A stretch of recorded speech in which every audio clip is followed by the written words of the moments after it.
You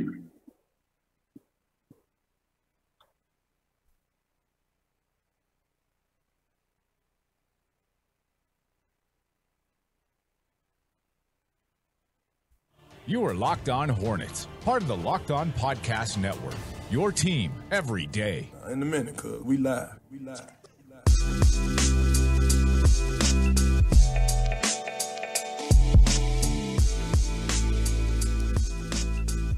This is Locked On Hornets, your daily podcast on the Charlotte Hornets and the NBA. We are part of the Locked On Podcast Network, your team every day. Search your favorite podcast app for Locked On to get podcast on the NBA, the NFL, and fantasy sports. And now's the time, folks, because if you want to know what's going on around media days across the country, you're definitely going to want to check out the Locked On Podcast Network. We're coming to you from the Gittimer.com studios here in BEA, beautiful uptown Charlotte, heart of the Queen City. I'm Doug Branson, joined by my co-host, the man, the myth, the legend, David Walker. David, Media Day has come and gone, and boy, did we learn a lot. Man, Doug, you had your hands full in there yesterday. What a busy day. A lot of stuff out of there. A lot of news, like actual new things I didn't know. Well, that's the interesting thing, right? I mean, there were a few news bits that we'll get to, some injury news to update everyone on. But yeah, I mean, I think that everyone was really open, and I think everyone was really optimistic about realistic about expectations for the season, but optimistic about the season as well. Yeah. And I don't know if you could say the same thing for last season. I think there was a lot of talk about, nobody believes in us. It was just a different kind of atmosphere, and certainly that atmosphere improved by Dwight Howard, who did a social media takeover, and Malik Monk, who's kind of a happy-go-lucky, joking around type of guy. He was in the media room with Michael Kidd-Gilchrist, his fellow Kentucky Wildcat, and those guys were yucking it up. So it was just a different move. They both go to Kentucky? They did. Okay. I don't know if you knew this. I did. I heard about that. Okay. Yeah, just clarifying. Okay. Are you ready? There's so much to tackle. Let's get right into it, David. Are you ready? Let's do it. Let's do it.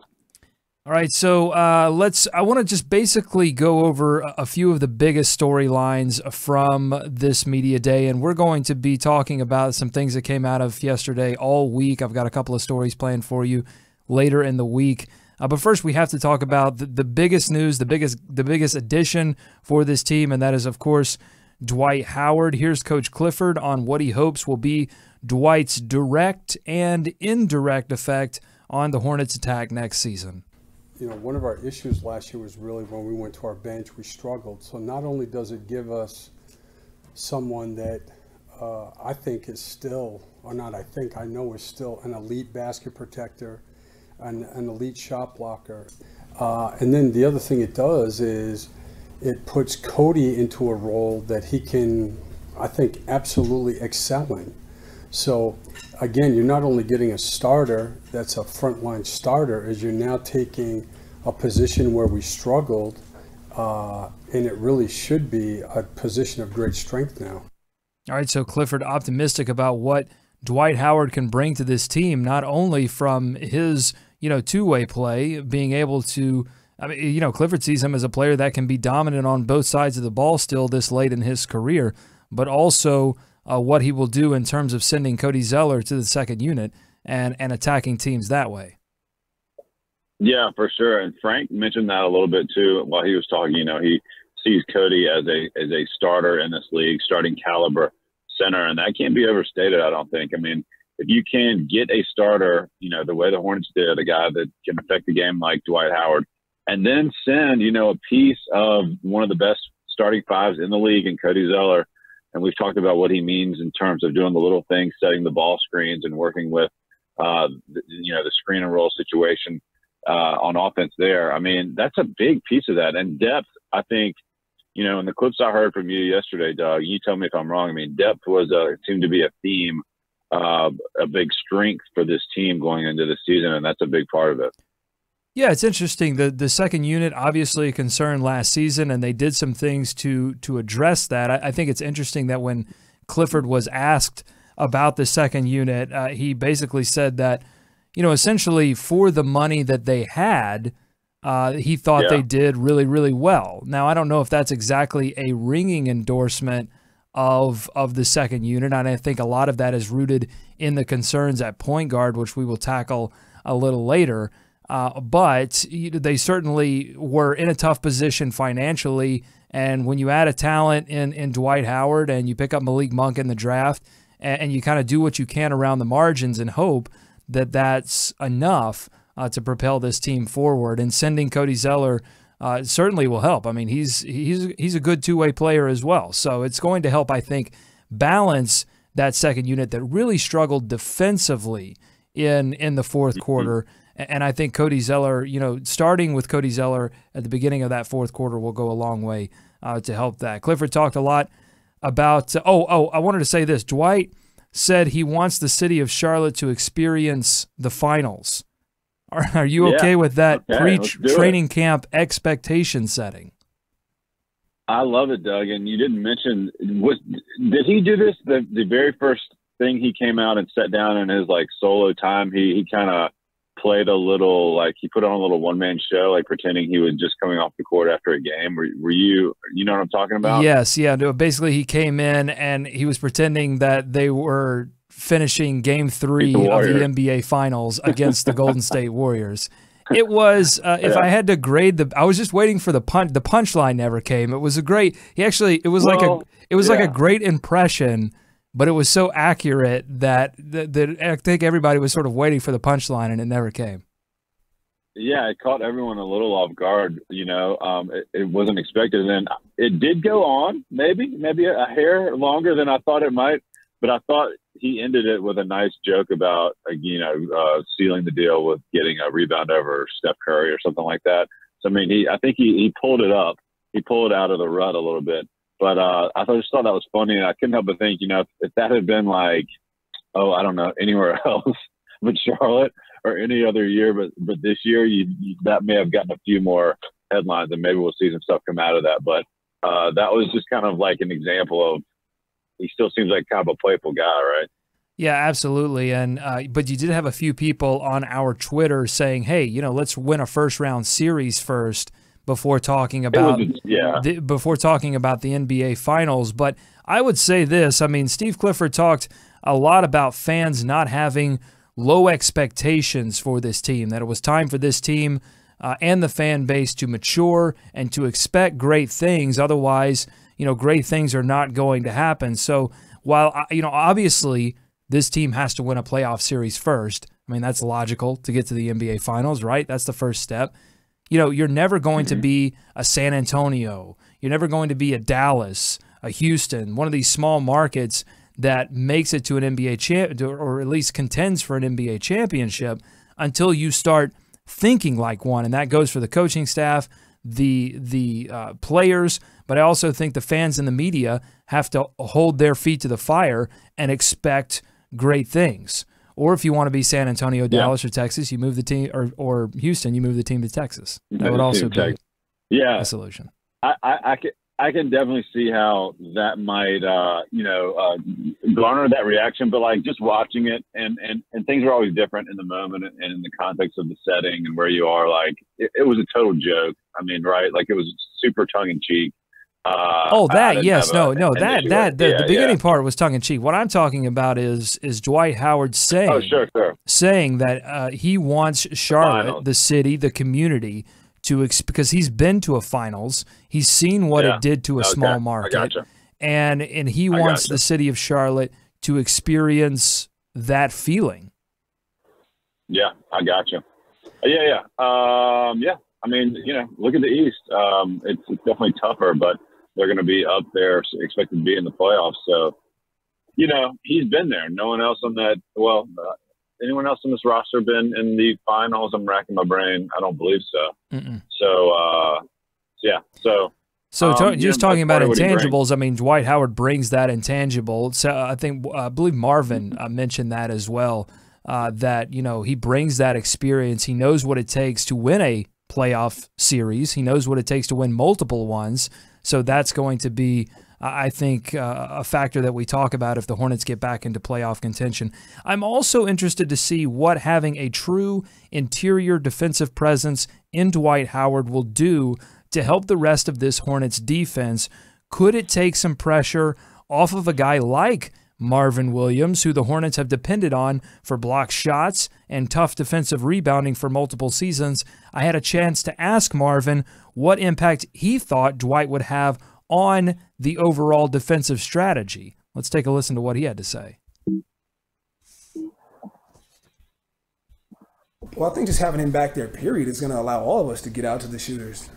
You can be a little bit more aggressive on the perimeter when you know that the big fella's back there, protecting the rim. So I think it's going to allow all of us to be a little bit more aggressive on the perimeter, whether that be closing out the shooters or even just guarding your man one-on-one out there. If you do get beat, he's going to be there. Marvin, one of the smartest defenders on this team, one of the quarterbacks of the defense. You heard from him there, David. Do you buy it? Do you buy Dwight Howard's impact as an interior defender on the entire defense? Yeah, that's the idea, right? Marvin mentioned it, and we've mentioned it here before, like the ability for these guys to get out a little bit more on the perimeter, because that's what you saw last year when they gave up a record number of three-pointers, right? That was a big Achilles heel for this team last year, was giving up that amount of threes. If you got him back there, then you can take a little more personal responsibility in guarding your man one-on-one, which is something else that Clifford hit on yesterday, Doug, when asked about, how this team is going to get back to the defensive style or the level of defensive intensity and success that they've had in years past. He said, it's a lot on him, but look, it's a lot on, one-on-one guarding too. And I think that's certainly going to help with Dwight Howard back there. They haven't had, is Bismack the last guy that was like a last line of defense?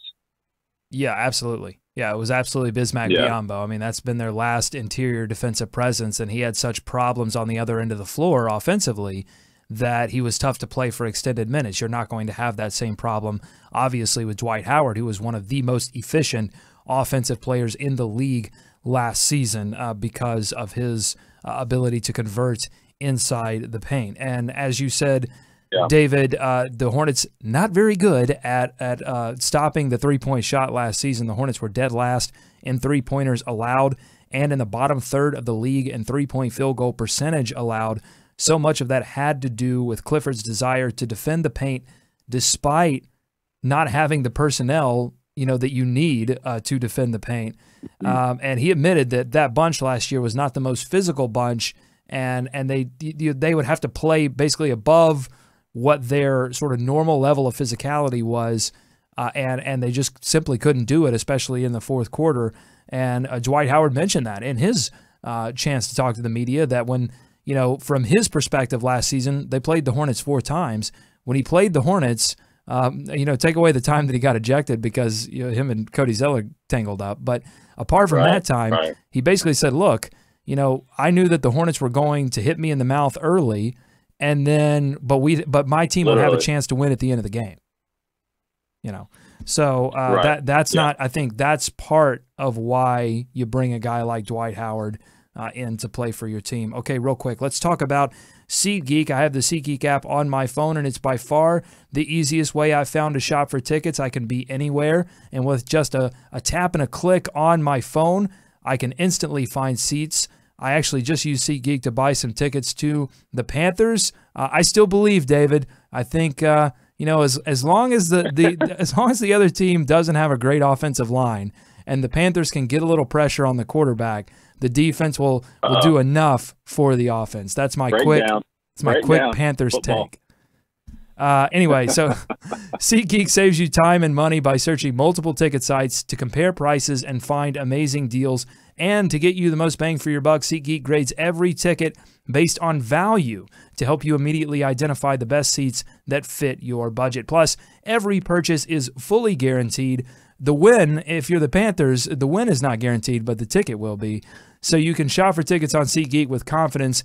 Make SeatGeek your go-to app for finding the best deals on every type of ticket, from sports and concerts to comedy and theater. And the best part, our listeners get $20 off their first SeatGeek purchase. Just download the SeatGeek app and enter promo code LONBA today. That's promo code LONBA for $20 off your first SeatGeek purchase. Okay, injuries, always a topic around any team heading into training camp, and the Hornets were no exception.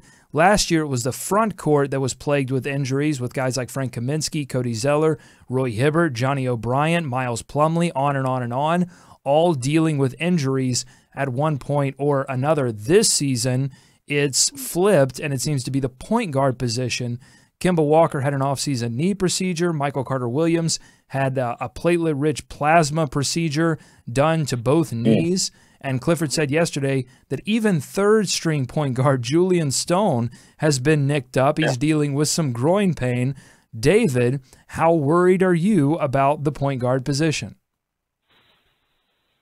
Well, the point guard position all comes down to Kemba. So, of course, depth is important, but if he can't go, then none of the rest of that stuff matters. Certainly, it's not great to hear that every, level of player has some sort of is dinged up a little bit.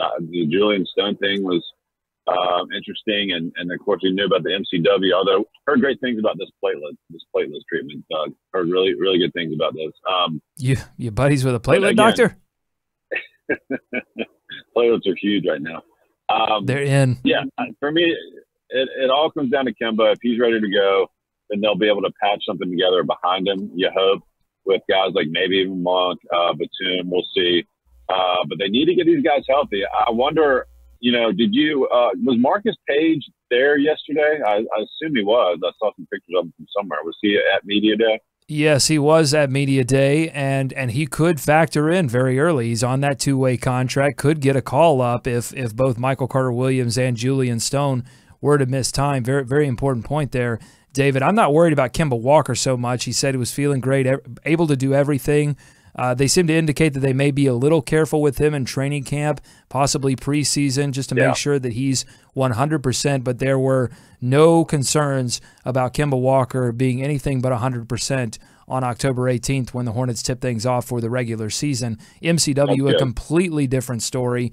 He basically did this PRP procedure because he thought he had some tendonitis in these knees, but the pain would not go away once they sort of did whatever they do to fix tendonitis. I'm no doctor, but basically he said that the pain wouldn't go away, and it was limiting what he could do, limiting his athleticism. And if you're Michael Carter-Williams, we know his struggles with shooting.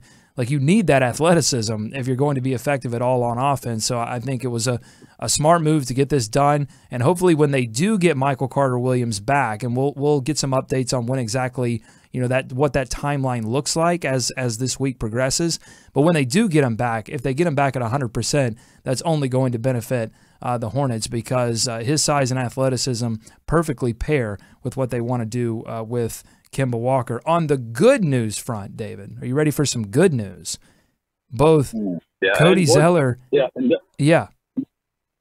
I was just going to say, just to last follow up on that. I mean, it is worrisome, obviously, because last year we saw the drop off when you had somebody come in for Kemba that wasn't up to that level of play, and we didn't know what that was going to look like once they got swapped out Ramon Sessions. So, I mean, there is some cause for some concern here if they have no one to back up Kemba, and they have to patch it together for too long.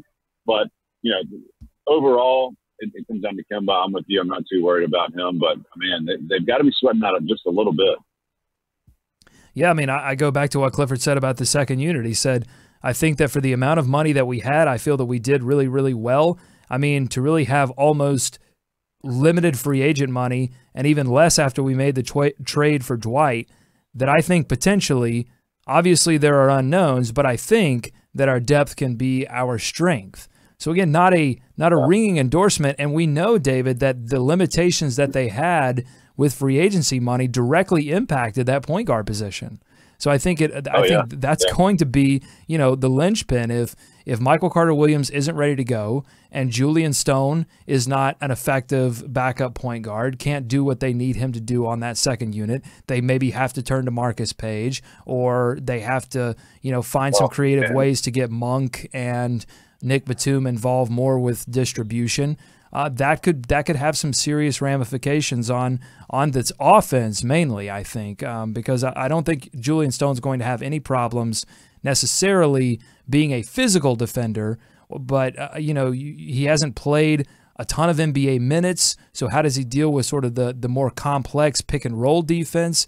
I think that's a question mark for Julian Stone as well. But on the good news front, both Cody Zeller and Frank Kaminsky have been healthy all summer. That's something Clifford brought up because of how unusual it is. Here's Cody Zeller on what having a healthy summer has meant to him, the first healthy summer that he's had in quite some time. I feel really good right now. I put on about 15 pounds and still able to run and jump just like I have been. And so I feel very, very fortunate to have that full summer and try to take it full advantage of. David Zeller putting on pounds, but still, putting on strength essentially. He's been in the weight room a lot, he said, and basically having that full summer to get ready for the season. You gotta expect big things from Cody Zeller off the bench. Oh yeah, and Frank again, when he was talking about Cody, said he's one of the most. They say one of the most annoying guys in the league to play against. Like, it was a compliment, but like it was something we talked about earlier or last week that no one wants to play against Cody because he's going to be. Well, you play a lot of. I know you play league basketball. I don't want to confuse this, but you play a lot of pickup, right? Right. And when you play recreational men's league, right? I know, I get it. But you also play pickup, and that in pickup ball, the guy who tries just a little bit too hard on defense, and it's like, bro, this is a pickup game. Like relax for a second. Right. That translated to the NBA, right? Is Cody Zeller. He's the guy that tries just a little bit too hard, and it pisses you off. Yeah, and he keeps going, and he's skilled. But yeah, I mean, injuries obviously cut him down a little bit last year, so that's really good to hear. And you mentioned the field goal percentage for Dwight Howard. I mean, Cody Zeller is up there as well, right? Like, both of those guys are, some of the best low post efficiency scorers in the league. And if you can have one on each unit, it speaks again to that depth factor that Clifford highlighted so much. Yeah, absolutely. Steve Bob Forrest from AtTheHive.com just walked in the studio. He's going to make a coffee. I want to get him in here soon to talk about that. I heard some rustling. Yeah, I know, and he's an expert on pickup ball, so we can definitely get him in here and talk about what Zeller means to this team. You mentioned Frank Kaminsky there. One of the more surprising things we learned at Media Day was also injury related. I asked Frank about his comments and coach's comments last season regarding his tough start to the season, essentially, that he got into his own head at times. And Frank was very open about his explanation for that situation that happened. Last summer, I was really in a good place, in the middle of the summer, and obviously I ended up having that surgery, and I don't know what it did to me mentally, but they said it was going to be this minor procedure, and it ended up being this thing where I was just in a lot of pain. I had my lung operated on, and it was tough for me because, I pretty much had 2 months in the middle of the season where I did absolutely nothing. I sat on my couch. I couldn't sleep in a bed. I was sleeping on a couch. And mentally, I just kind of lost track of things. When I was coming back, I was trying to fight so hard to get back to the level where I was at. I ended up losing 20 pounds because of that surgery. And I just wanted to be back to where I was, and I kind of burnt myself out to begin the season because I was trying so hard to get back to what, I thought I was going to be having a whole off season. I tried to put a whole off season's worth of work into like a month and a half, and it didn't turn out so well. So once I kind of calmed myself back down and got back to a better place mentally, I was able to just focus on more of the things that I was doing. Once I started feeling good again, I just got more and more comfortable out on the court, and now having this whole off season where I haven't had a single setback, I'm excited for what I'm going to be able to do this year. So Frank, he would go on to talk about that procedure that he had on his chest, on his lungs. He had tubes in his lungs, wasn't able to eat, wasn't able to sleep very comfortably for several days, and it just felt like he kind of, he said he almost had a mental breakdown, just kind of spiraling after not being able to get back on the court, being concerned about his conditioning. And David, we've talked about, the first couple of months of the season, shooting 27% from beyond the arc. And at the time, you and I on the show are basically like, what's going on? Yeah, that's crazy, man. Really enlightening to hear that. I mean, you shed some light on some stuff that was going on. I mean, that can affect you mentally, Doug. You have your lung operated on. You got tubes coming out. That's something that can really mess with your head and obviously affect you physically. He mentioned, not being able to sleep in a bed, sleeping on the couch, not being very comfortable. You throw a couple of kids in there, and welcome to my world, Frank. But not to make a joke of that, but that's crazy. And so that it makes a little more sense, but it also just makes you excited for what he's able to do this year. And you can kind of see that in his response there. Didn't you think, Doug? I mean, he looks pretty motivated. And he's a jovial guy too, right? Like he and Dwight, I can see how they may get along and be jokesters and stuff, but he got pretty serious when he talked about that. Cause I mean, you can tell it affected him. And, so that could be a big season. He could, if he has a hot start, I mean, that's going to be big for this team. All right, we've got Steve Bob Forrest from atthehive.com live here in the studio.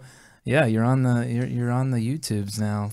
First time in. I think I actually made this public, so I think, David, we're actually live. I don't know how many people are watching because I really didn't advertise this, but we're here. Well, once I blast it out to my base, it's over. Get the servers That's ready. right. Get the backup server. 17 people. It's gonna really pound the servers. Hey, man. So, what did you think about what you've heard out of Media Day so far?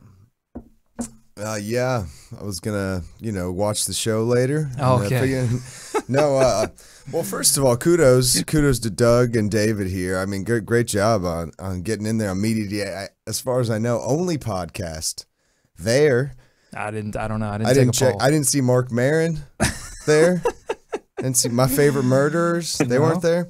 No, it was good. I mean, it's just exciting. I'm just I'm pumped that the season is here. I feel like Media Day is like the official, it's real. We're coming up on it now. Yeah, we talked about it at the top of the show. I felt like there was a different kind of mood around this Media Day. There was not a chip on the shoulder type of mood. It was more like, look, yes, we understand the expectations. We understand that last season was a disappointment, but they were, I think a lot of the guys are very positive about the addition of Dwight Howard and what it means for the team, and also what Malik Monk can bring to this team offensively.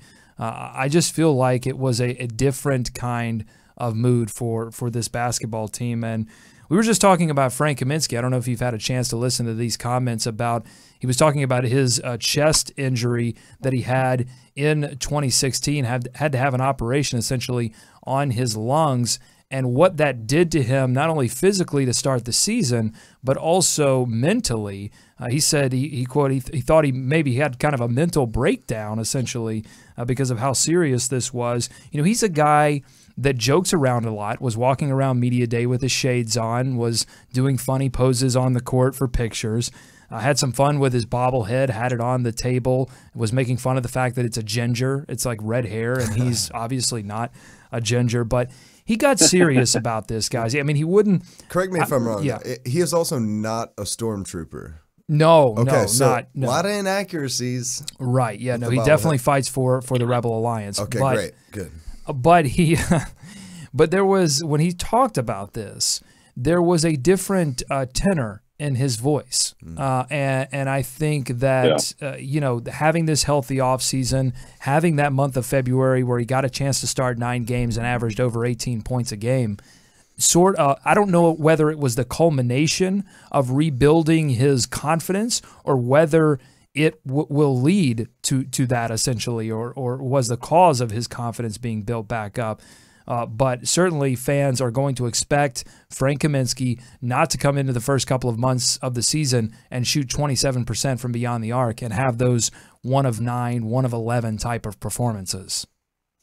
Yeah, and I think, that's interesting to hear. I'm glad that he was open and talking about it, because I don't remember hearing a lot of that in detail last season.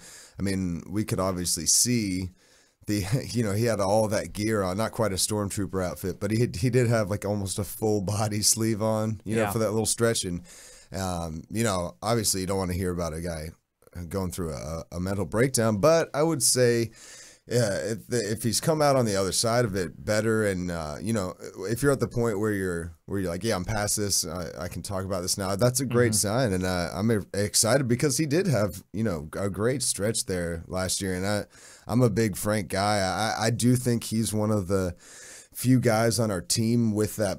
He still has a little breakout potential. I think, Monk's obviously number one on that list, but I could still see Frank being a 20-a-game guy in the league. Not unnecessarily on this team right away, but, down the line, I could see him coming along in that way. He's a leader. He always has been. David. Yeah. Another thing Stevie said was like he tried to compress, a whole offseason into a tighter time period there dealing with that injury, and that probably affected him as well. I mean, you lump all that together, and the mental toll of like a weird operation like that takes on you for a young guy. I mean, it's almost like a sense of, you lose your sense of invincibility, especially if you're a young athlete and you're your second year in the league. So like, it can't be overlooked how affecting that could have been for him last year. But, Doug, as you asked him, like the good run he had there, to be able to have some success and build off of that and then go into this offseason fully healthy, have a full offseason. If his Twitter game and if his just sense of joking, like you mentioned, Doug, is any indication, he feels a lot better overall. So, I mean, that's going to be huge. And Steve, we've said the same thing, just talking about potential breakout guys, because the rest of the roster is kind of what it is, right? Like, I mean, guys can go up a little bit, but Frank is really the only guy left. I mean, maybe you want to throw Lamb in there after yesterday. He got talked about a lot, but Frank's really the only guy left that could really maybe has a lot higher to go in his ceiling potentially. So that's why we kind of mentioned him looking at the breakout potential of guys this season as well. So, yeah, I mean, interesting to hear that. And it's always cool when guys open up because, like you said, Doug, he got pretty serious on that note. Yeah, and one of the first things that Steve Clifford mentioned in his comments was that basically if this team wants to get to where it's going to get to, and we've heard him talk about this several times, he basically said that, several guys will have to be in contention and or winning awards, major awards.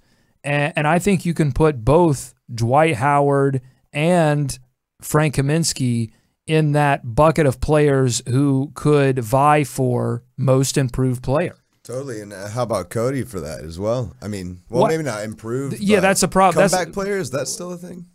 Is that an NFL thing? I don't think that's a thing anymore. Okay, so Steve Bob's Awards, we're just going to call it the Cody Zeller Award. Well, and the thing with Cody and also Nick Batum is that statistically they played, essentially where they played. And I don't think that I can really see necessarily a breakout from Cody or anything crazy from Nick Batum in terms of his performance. I think to your larger point, though, that yes, I mean, there's a lot of guys on this team that we should anticipate like better production from in general, because those guys did miss games. I mean, that's the thing. Not only did we add talent where we needed it, that we have guys now that are coming back that kind of have something to prove. I mean, you could say the same for Marvin to some extent. He got he signed that contract a couple years back, and people ragged on him for that. And I also anticipate Kemba improving too. I mean, I think this team could really surprise people and should be a strong team in the East. All right, I want to take a quick second to tell you about something we've started here on Locked On Hornets. It's a way for you to get access to more Hornets content, a way for you to get content from us first before anyone else. It's called Patreon, and it starts at only $1 a month, and all that money goes to help make this show even better this season as we're taking you right inside the Charlotte Hornets. Go to patreon.com/LOH. There's a link in the description of this episode. Get exclusive interviews and access to content before anyone else. Check it out, patreon.com/LOH, and help keep our hive alive. And right now, we're on the search for a name, essentially, for the people who subscribe to Patreon, because I'm just tired of calling them Patreon subscribers. Love that they're part of this hardcore Hornets fan club that is Locked On Hornets. I mean, we've always been a podcast that's been very open about the fact that we appeal to the most hardcore of fans. But I want to give them a name, and we've been asking them for suggestions. We've got sort of a lot of plays on Swarm, and we've got Hornets, which it's tough. I gotta be able to say it. I gotta be able to say it with a straight face. The Nest was a good. I kind of like that. I got to play with it a little bit, I think. Yeah, a little generic, a little broad. Yeah, Queen's Army, I think, was it was sort of a soccer play there. Anyone else got any kind of ideas off the dome? Oh, off the dome. Locked On. So maybe we play with Locked On a little bit here. Yeah. Try to figure this thing out. Sure, yeah. Well, then you're going in the, hey, support to all of the Locked On network, of course, but let's get the Hornets going, So. I know, it feels like we've drained a lot of the Hornets Swarm buzz. I was thinking maybe like a Dugaholics or like a No, I don't want to. I actually was not thinking that, David. I wasn't. Okay, just me then. Listen, David, I appreciate it. Okay, we'll keep thinking about it. Keep submitting those to Twitter at Locked On Hornets or on Patreon, patreon.com/LOH. Let's move on to another guy who has stayed healthy over the summer. That is Nick Batum, and he's done that in large part because he did not play for the French national team, the first time that he has not done that over the summer in a very long time. Can't get hurt if you don't play. He said he felt weird all summer about the decision, but it was ultimately the best decision for his family, his game, and he's anxious to play again. Let's hear from Nick. I miss it. Miss the game. I'm missing it. So I'm really excited to be tomorrow. And we start practicing. I start practicing with the guy 2 weeks ago. So I feel like I start camp already 2 weeks ago. So it's nothing big. Won't be a big deal tomorrow.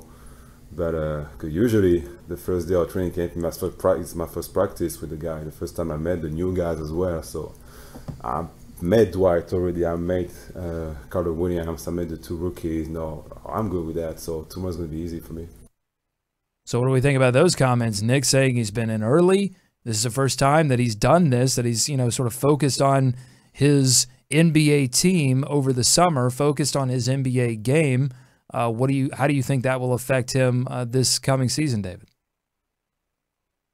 Oh, I think it can only be a positive. A couple other things he mentioned that I took note of. He said he went back and watched, some of the flubs, some of the mistakes he had along the way on film, which, like I said before, I think a lot of them stuck out just because they were in key situations, end-of-game situations, tight game situations that maybe could have turned things the other way. But I think that's important. I mean, obviously looking at your mistakes, and he'll try and fix a lot of those. But the other thing he mentioned was he is going to be focused on getting Dwight Howard touches. And I don't know if you heard that little nugget, Doug, but I found that interesting too. I mean, Dwight, okay. I dug it. Dugaholics. Now we're talking. Hashtag Dugaholics. Make it happen. But yeah, huge for Nick. A lot of changes for guys, this season as opposed to last season. And I don't think none are any more important than Nick staying here. And I'm excited to see what he can do because that's a huge change for him. I mean, it's the first time in his adult life, right, that he hadn't played for the national team. Yeah, and I think that's a big thing too. One, it's like he's older. He's kind of maybe settling down his roots a little bit more, but that's nothing to slough off on the fact that this guy, his identity has largely been, you think of him first as a great French basketball player. That, at least I always have, and then he's kind of a utility guy in the NBA, very valuable. So I think that's really cool to hear from him. I also have an exclusive for you guys. Exclusive. All right, nobody at Media Day got this one. I was chatting with young Steven Sears, writer at The Hive. Mm-hmm. He works at the Dick's Sporting Goods University. Nick Batum went in and bought a bike yesterday after Media Day. So he's biking, guys. There you go. It's not there, just a random thing. Left Media Day, bought a bike. I mean, that can only mean good things for the Hornets, I think. Staying in shape. Absolutely. Cycling. Caring about the environment. I made the note. Cycling is huge. It's a little stereotypical biking, Frenchman. Biking and platelet-rich plasma, both very in right now in 2017. Hot this year. Hot. Very in. Yeah, you got to get that plasma, dog. Got to. I definitely noticed what Batum said about the eliminating essentially bad turnovers. He said it came after talking to Coach Clifford. Here's what he said about that. And that's what I was looking at all summer, like look at videos, a lot of video about that. One of my worst turnovers I have all season. And I got to pay attention to that, yeah. That's be my main goal this year, yeah. It's great. It's something we've covered, David. He basically doubled his late game crunch time turnovers, and we've said it. I think it definitely contributed to the fact that the Hornets could not close out some of those close games. And it's good to see that he's recognizing it and that he wants to improve it, and that he, that's not something you can improve playing for the French national team. That's something you really have to sort of dig into the tape, like he said, and then work with your teammates on figuring that out, because that turnovers, are rooted in chemistry and timing and things that you have to develop with the players that you're going to be playing with all season. Clifford also said that he was in the best, Nick Batum was in the best shape of his career. I tweeted that, and of course, Bleacher Report NBA was all over it with the hashtag best shape of his career, because that always gets said about someone during every media day for every team. The Hornets have been through it with Al Jefferson and Jeremy Lamb. It's always someone who gets the moniker, the crown. Yeah, I want them to do that for like the third assistant coach sometime. Yeah, Eddie Jordan. Yeah, right. Eddie Jordan, best shape of his career right now. He showed up and he's ready to coach again. He's fit. He's riding a bike. Did you guys see Big Al? I've seen the picture. Well, again. What's he looking like? He's slim. Svelte. Looks like he's riding a bike. Looks like he's riding 3 bikes. Dang. At the same time. A lot of platelets. I actually talked with the guys over at Locked On Pacers about Al Jefferson as part of their player preview series. Not sure if that has aired or when that is airing, but when I get word, I'll let everyone know. We kind of went down a trip down memory lane. Oh, you Dugaholics. Oh, you Dugaholics out there. You want to check out me on Locked On Pacers. I love Al Jefferson, one of my favorite just guys to hear in an interview. He always calls everybody boss. He's like, all right, boss. Just like, I don't know, great. It's a cool thing. Great voice. Great interview voice. Great interview voice. Very, was always really friendly. Great bed. How awesome does your bed have to be like the most famous NBA player bed? That's incredible. You saw the picture on social media of Malik Monk's new bed. What? Hashtag Wait, ad. hold up now. You gotta wait a second. What's this? What's he working with? Someone, one of these companies, Comfort Fit. I don't know. Someone gave him a mattress for his new digs. It's just him in the covers. And then I think Dwight Howard made some kind of joke on Instagram that I didn't understand. But people out there, the Dugaholics out there, tell me that it was. That was funny. Yeah, is he sponsored by Casper or something? I love inside jokes. He just got a podcast. I hope to be a part of one someday. He's gonna hit a 3 and just that was brought to you by Casper. They'll bring it. Maybe it was them. I don't know. Yeah. Hey, okay. Let's end on this. We got to wrap up. I want to figure out what the quote of Media Day was. I've got a couple of suggestions here. If you want to throw one out, suggest them on Twitter at Locked On Hornets. Or hit us up on Patreon, patreon.com/LOH. I've got a few suggestions here, guys. If you want to throw one out, feel free. But here we go. There was Dwight comparing losing the NBA Finals to missing out on McDonald's.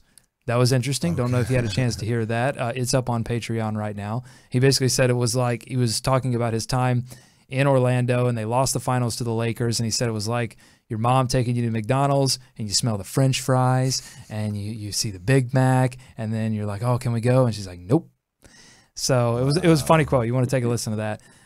Also, Malik Monk saying he has too much time on his hands, and he thinks he wants to take up reading.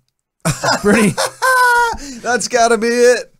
It's pretty. Oh, that's pretty mine. late in the game. 1 year, Kentucky. Now, have you guys heard of this reading? Yeah, he says. Was you at college last year?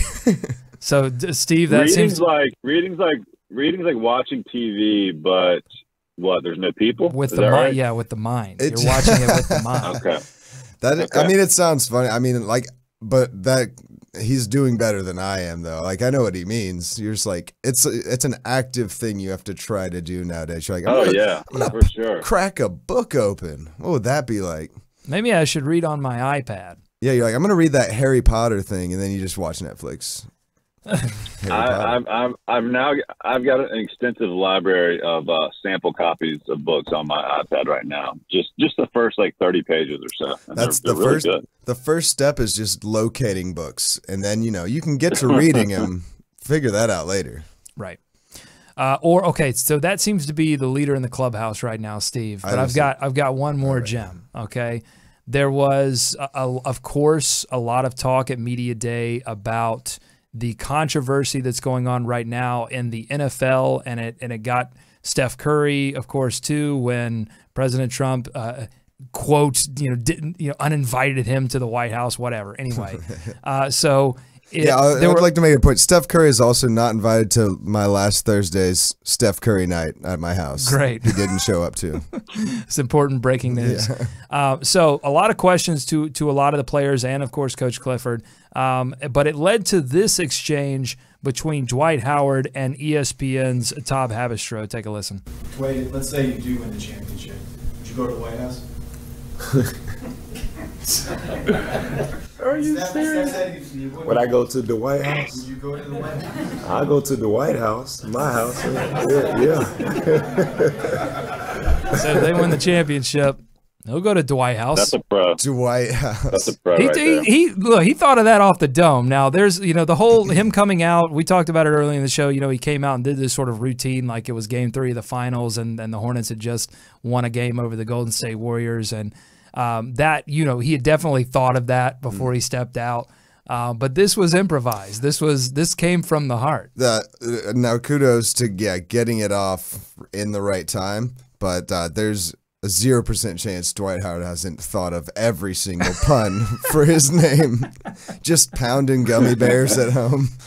It's like, I could be like, Dwight House, Dwight Age. Turn off the Dwights. Dwight Castle. All of the Dwights. All of the Dwights. All right, there's still so much we have to get to from this week. This week, we have so much to get to from Media Day and, of course, training camp, which kicks off today and goes through the rest of the week, including everyone loves Lamb, why the team can't stop heaping praise on the guard, plus how will Dwight Howard affect the balance between offensive rebounding and transition defense. We'll get a little inside basketball knowledge from Coach Clifford later on in the week, plus Kemba Walker's very simple advice for Malik Monk as a young shooter in the NBA and what Malik thinks will make him a successful shooter early on in his career, and so much more. But we'll leave you today with a question that I posed to head coach Steve Clifford. He said in his exit interview at the end of last season that, quote, if you don't have a definitive vision of what the end should look like, there's no way you can lead people to where you want them to go. So I asked Coach Clifford, what is his vision for the team? Top 5 defense, top 10 offense. To me, that's what it's got to be. If you're healthy, you're going to be playing in a manner where you can get in the playoffs and be a factor. Those are the expectations set by the coach, and the work begins this afternoon for the Charlotte Hornets. They have 2 practices today, and they'll practice through the rest of the week as they get set for preseason here. The NBA kicking off so soon. Thanks so much for listening to Locked On Hornets. Keep it here throughout the week as we will have more analysis on what's going on at training camp. Keep you up to date on all of the news surrounding the Charlotte Hornets. Follow us on Twitter at Locked On Hornets and subscribe to us on iTunes, Overcast, Stitcher, whatever you use to get your podcast. Just search Locked On Hornets and shoot us your Hornets questions and thoughts to buzz at Locked On Hornets, or of course you can always hit us up on Twitter. We're back again tomorrow. For David and Steve, I'm Doug. Go Hornets. Go America. Let's swarm Charlotte.